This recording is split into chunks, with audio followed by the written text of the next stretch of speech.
Alright, here's a quick video about sprocket wobble. So a lot of these China bikes, whenever you get them, or after you drive them for a little while, your rear sprocket will wobble, clang and bang back and forth. It's pretty annoying. I swapped out the rear sprocket studs for Honda ones that have a tighter tolerance to the dampener that's inside of the wheel hub, therefore eliminating it. So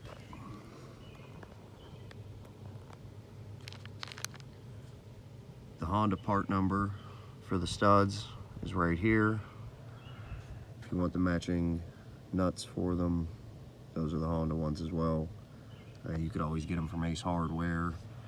You could reuse the stock ones, as that's not the problem. The problem is the stud. So the China bike companies, they do a pretty good job cloning the actual stud. So the Honda ones fit perfect, but like I said, just the tolerance of it, how thick the stud is, these are a little thinner, therefore it causes the sprocket wobble back and forth, click, clang, bang. Just for example, here's one of the dampeners.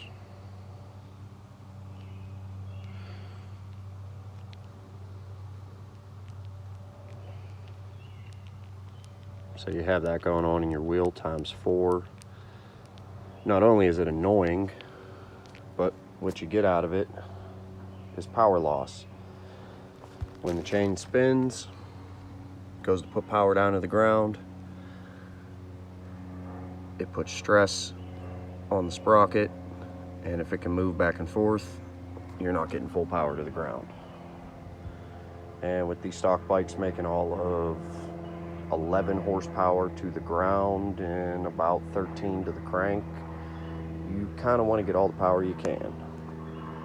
Also, if your chain's too tight, or even if your chain's adjusted right, I've seen the studs snap, and breaking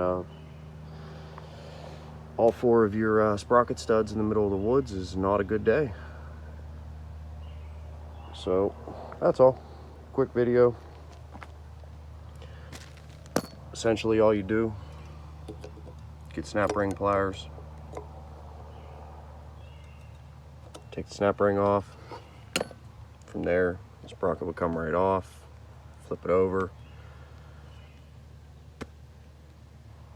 take all 4 of the nuts off, pull the studs out, replace them with Honda hardware, slide it right back in, pop the snap ring on, put your wheel back on the bike. So, hope that helps, since a lot of these bikes do have a really annoying wobble on the back.